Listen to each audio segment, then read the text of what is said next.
আমার অঙ্গ জলে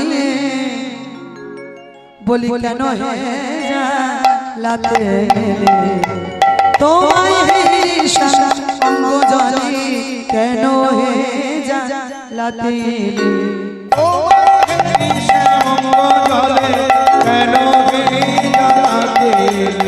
ছিছি মধু লাজ লাগে না বাসি ফুলে কি মধু মেলে ছিছি মধু লাজ লাগে না বাসি ফুলে কি মধু মেলে ছিছি মধু লাজ লাগে না বাসি ফুলে কি মধু মেলে ছিছি মধু লাজ লাগে না বাসি ফুলে কি মধু মেলে কত নিশি কোন কুঞ্জে যে কোন ফুলে মরেছি সখভাবে ভাবে রাখিতে প্রভাতে আসি দেখা দিলে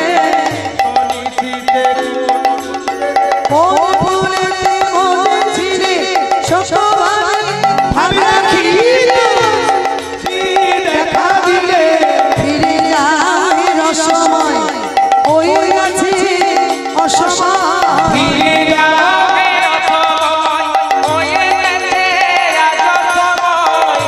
সময় বইয়ে গেলে ভালো লাগে সুধারিলে তোমায় হেরিসা অঙ্গ জলে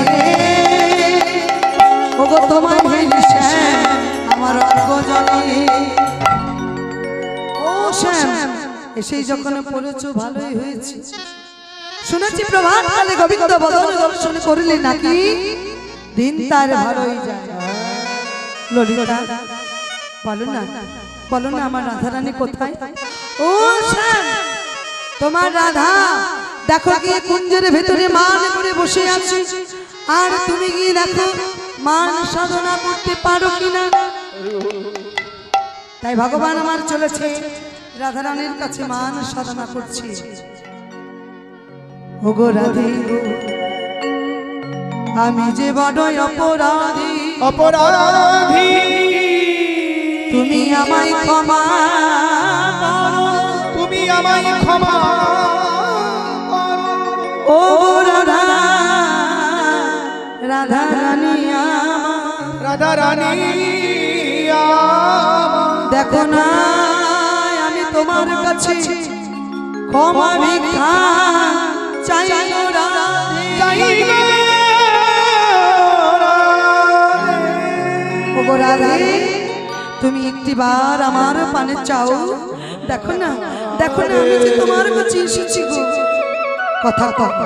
কথা কও রাধে কথা কও জানি আমি তোমার কাছে কথা দিয়ে কথা রাখতে পারিনি এর জন্য তুমি আমার উপর অভিমান করেছো এর জন্য তুমি আমার উপর বড় অভিমান করেছো রাধে একটিবার তুমি আমার পানে চাও চাইবে না রাধে চাও মুখ তুলিরা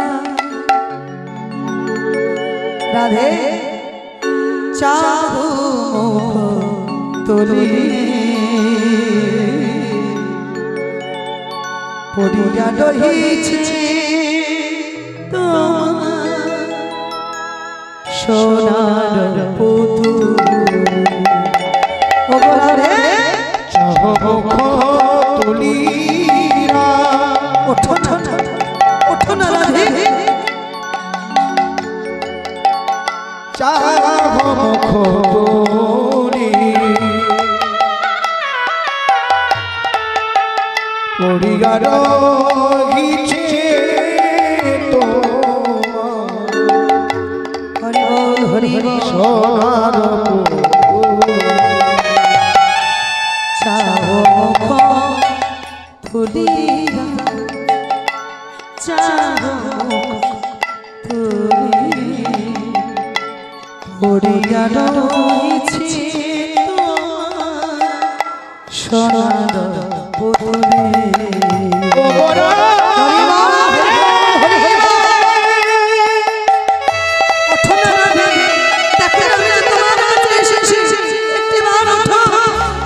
ও গোরাজি নন্দিনী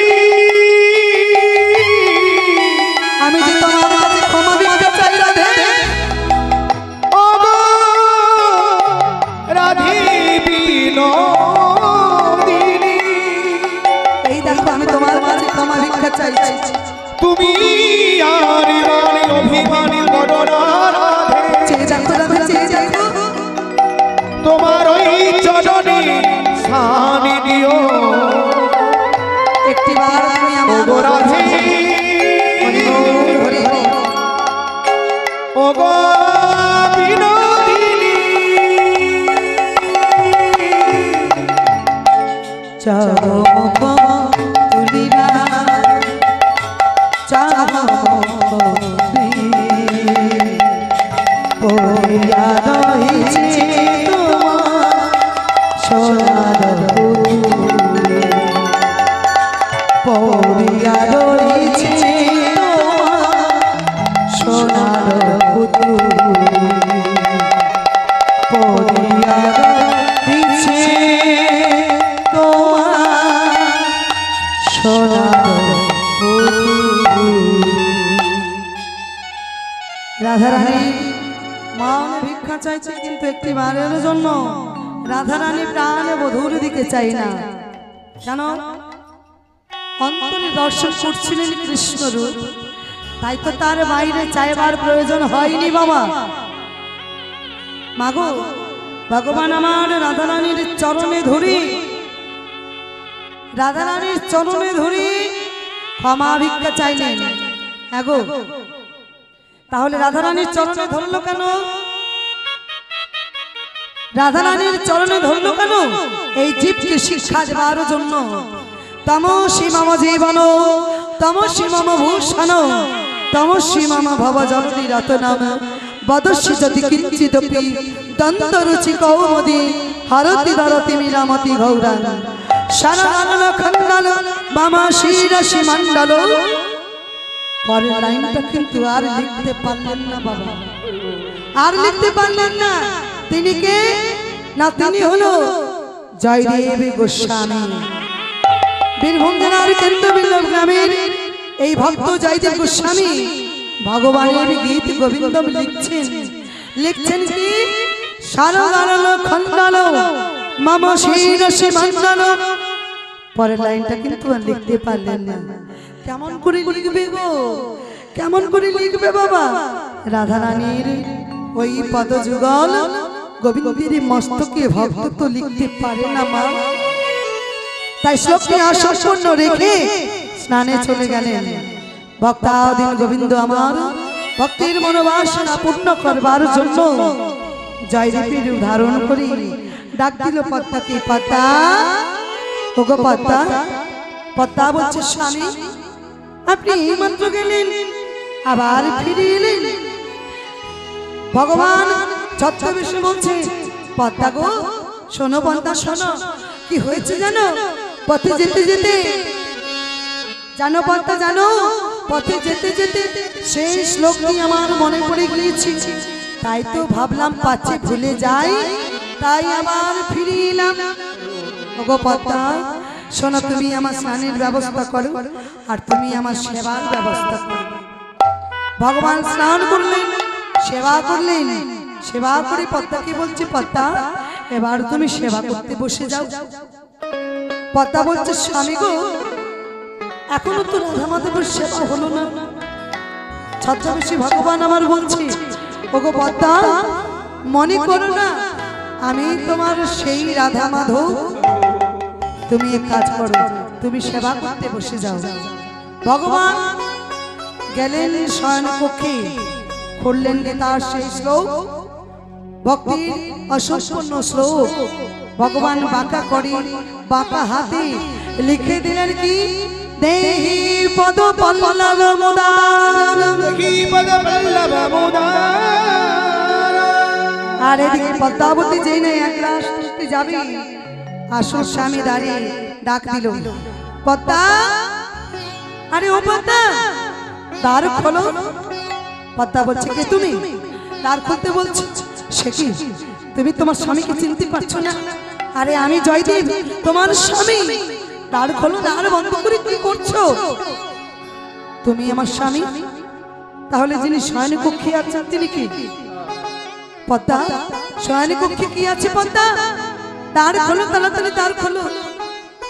যেই না পদ্মা তাড়াতাড়ি দ্বার খুলেছে, দেখলো তার আসল স্বামী। পদ্মা, একই এটা তুমি কি করছো? এখনো রাধা মাধবের সেবা হলো না, এখনো আমি সেবা করলাম না, আর তুমি সেবা করতে বসে গেছো। পদ্মা বলছে, স্বামী আপনি তো এই বললেন আমার সেবা করতে।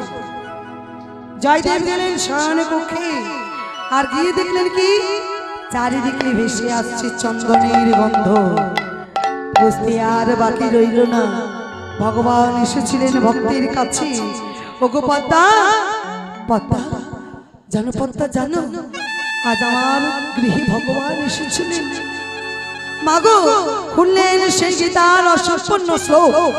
যেই না খুললেন, দেখলেন সম্পূর্ণ করে লেখা রয়েছে, বাঁকা করে বাঁকা হাতে ভগবান লিখে দিয়ে গেছে কি, দেহি পদ বল্লভ মোদার, দেখি পদ বল্লভ মুদার।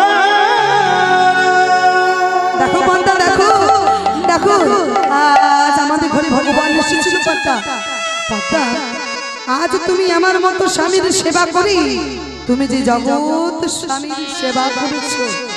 তাই জানো পদ্মা, আজ আমার বলতে কোনো দ্বিধা নেই, যেটা আমি লিখতে গিয়েও লিখতে পারিনি সেটা আমি আজ তোমায় বলে দিচ্ছি। শোনো পদ্মা, তোমার চরণ যুগল আমায় দাও, আমি আমার মস্তকে রাখি।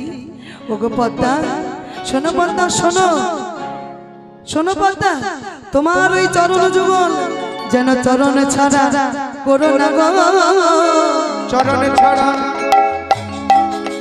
যেন চরণ ছাড়া করো না গো। শোনো পদ্মা, ওই চরণ ছাড়া করো না গো, যেন চরণ ছাড়া করো না গো। আমায় ওই চরণ দাস চরণ চরণ ছাড়া করো না পদ্মা, ওই চরণে দাসী করো না, চরণ ছাড়া করো না গো। ওই চরণে দাস চরণ আমায় ওই চরণ ছাড়া করো না গো। হরি ওই বল, চরণে স্থান দিগ, যেন চরণ ছাড়া করো না গো। এ জন্মে নয়, যেন জন্মে জন্মে চরণে পাই, এ জন্মে নয়, জন্মে চরণ ছাড়া করো না পদ্মা, আমায় চরণ ছাড়া করো না গো। চরণ ছাড়া করো না গো। তাই ভক্ত সেদিন লিখতে গিয়েও লিখতে পারেনি, ভগবান নিজ হস্তে লিখে দিয়েছিলেন। তাই রাধারানীর কোনো দোষ নেই, যতবার রাধারানী মান করেছে বাবা প্রাণবধূ, ততবার রাধারানীর চরণে ধরে মান সাধনা করেছেন। ও মায়েরা, কোন মা ঢলবো ঢলবো হয়ে আছে, কোন মা ঢলে পড়েছে। কি গো, তাই আমাদের ঘুমগুলো একটু ছাড়িয়ে নেব না? ও মায়েরা, চলুন সবাই মিলে আমাদের ঘুমগুলো একটু ছাড়িয়ে নিই, তারপর আবার আস্বাদন করবো লীলা গান। সবাই মায়ের অনুধ্বনি, বাবার হরি ধ্বনি, প্রেম সিনতাই গৌর হরি হরি বল। আজকে রাতে ঘুমের ছুটি, চোখের পাতা খোলা রাখবো, হলো ধ্বনি কৃষ্ণ বডি বাহু তুলি, আনন্দে দে মৌরা মামাবো। আজকে রাতে সবাই হরি হরি হরি বল। চোখের পাতা খোলা রাখিব, কৃষ্ণ বলে বাহু তুলে, আনন্দে মোরা নাচিব।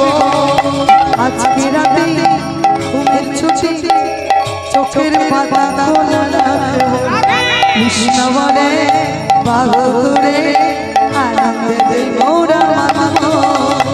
আজকে রাতে ঘুমের ছুটি, চোখের পাতা খোলা রাখিব, কৃষ্ণ বলে বাহু তুলে, আনন্দে মোরা নাচিব।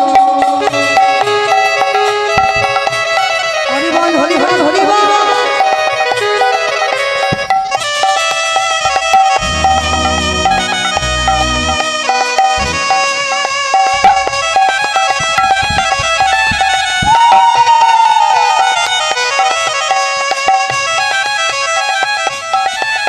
আগুন ধরি ধরি ধরি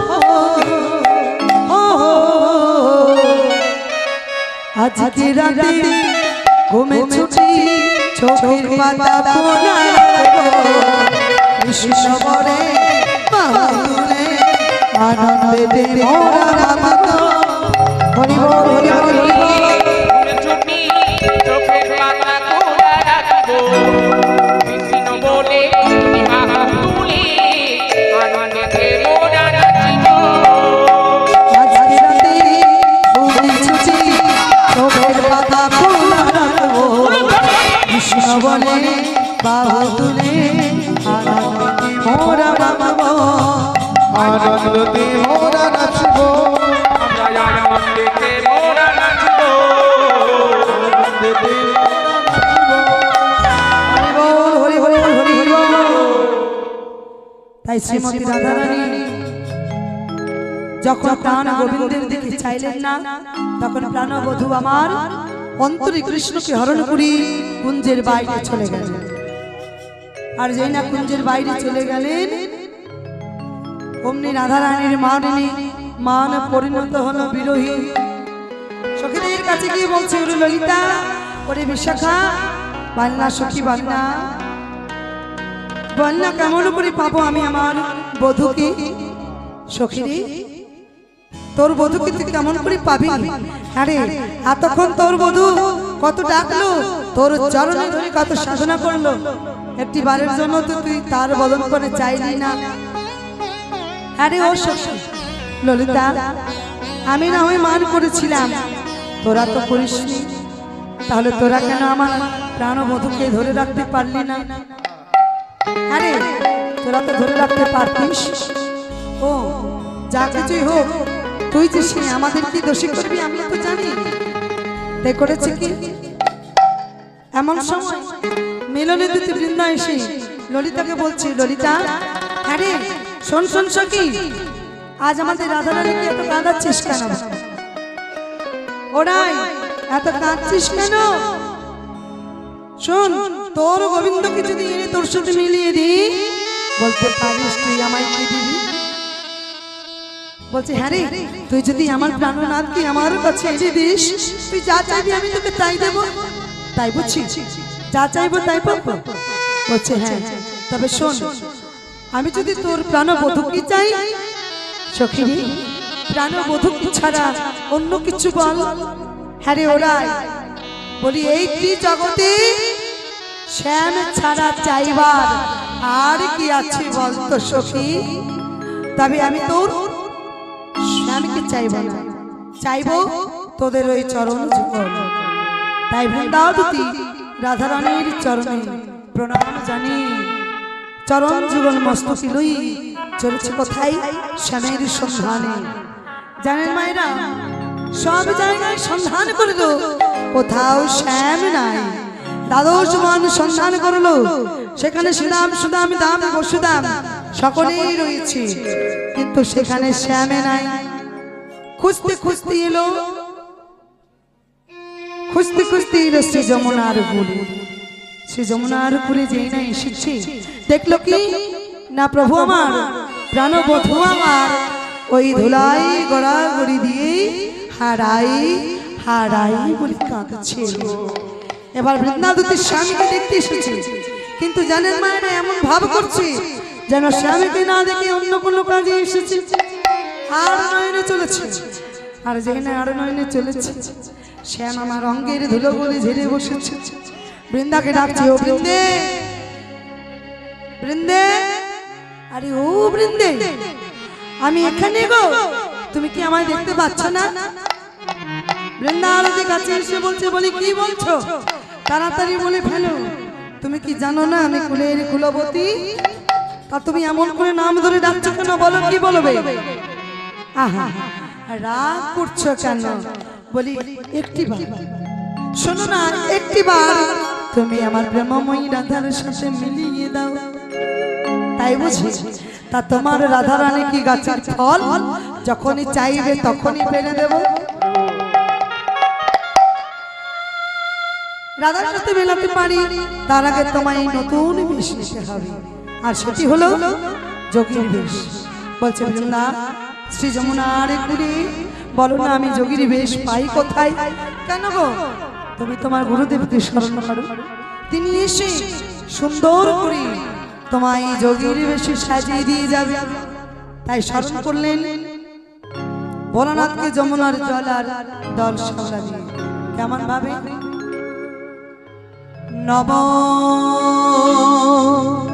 শিবায় শান্তায় কারারা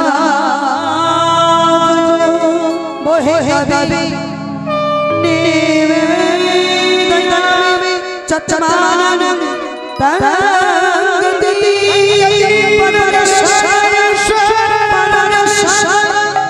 তঙ্গতি পরমেশ্বর।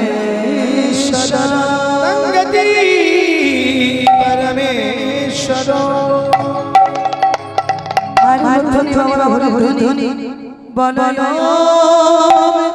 নমঃ শিবায়, ওম নমঃ শিবায়, ওম নমঃ শিবায়, ওম নমঃ শিবায়, ওম নমঃ শিবায়, ওম নমঃ শিবায়, ওম নমঃ শিবায়, ওম নমঃ শিবায়, ওম নমঃ শিবায়। প্রভু সমনি সমম শেষ শোনম গুণহীনময় সাগরম প্রভুমি সমমি সমশীষ গুণম গুণহীনমহেশ্বর গণনম। প্রভু সমনি সমম শেষ শোনম গুণহীনময় সাগরম প্রভুমি সমমি সমশীষ গুণম গুণহীনমহেশ্বর গণনম।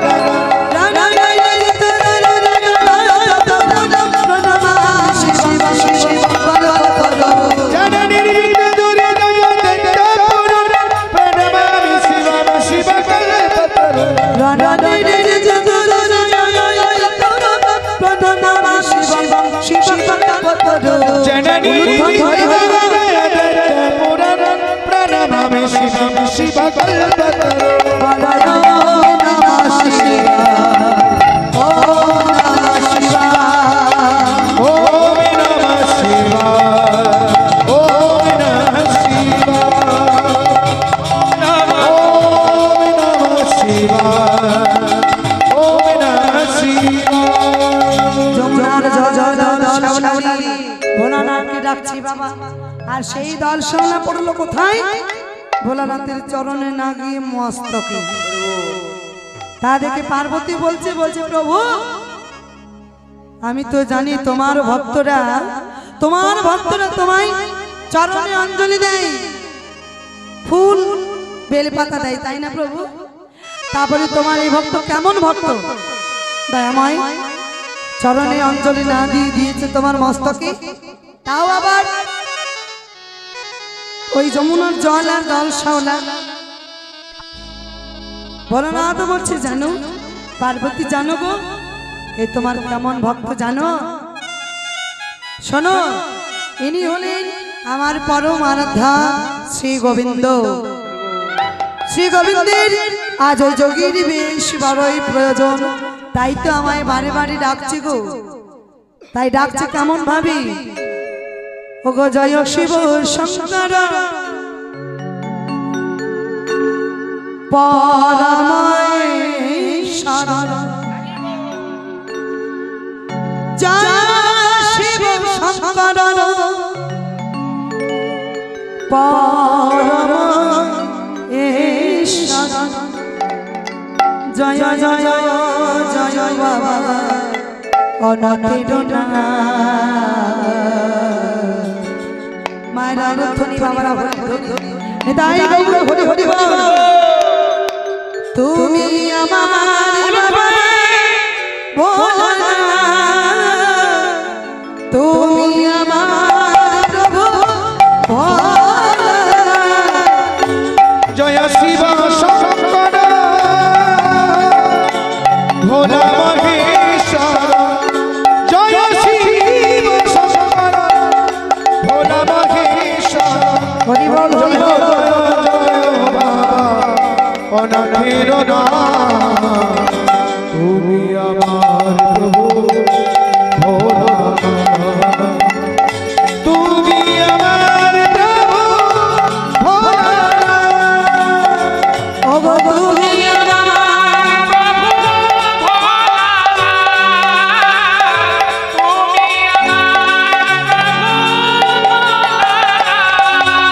হরি বল। তাই আজ ভোলানাথকে সুন্দর করে ডাকছে মহাপ্রভু আমার, আর ভোলানাথ গিয়ে দাঁড়িয়েছে প্রাণবধূর কাছে। সুন্দর করে যোগীর বেশে সাজিয়ে দিলেন প্রাণবধূকে, সুন্দর করে সেজে মনে মনে চিন্তা করছি যে আগে যাব আমি আমার মায়ের কাছে। যদি মা আমায় চিনতে না পারি তাহলে কেউ আমায় আর চিনতে পারবে না। তাই মায়ের কাছে গিয়ে ডাকে দিচ্ছি, ওগো মা গো ভবতী ভিক্ষাং দেহি, ভবতী ভিক্ষাং দেহি।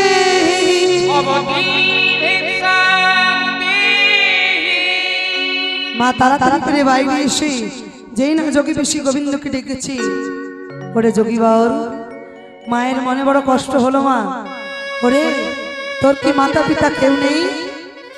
হ্যাঁ রে, ছোট্ট বয়সী নবীন বয়সী যোগী বাউর হয়ে দেশে দেশে ঘুরে বেড়াস, তোর মাতা পিতা কেউ নেই?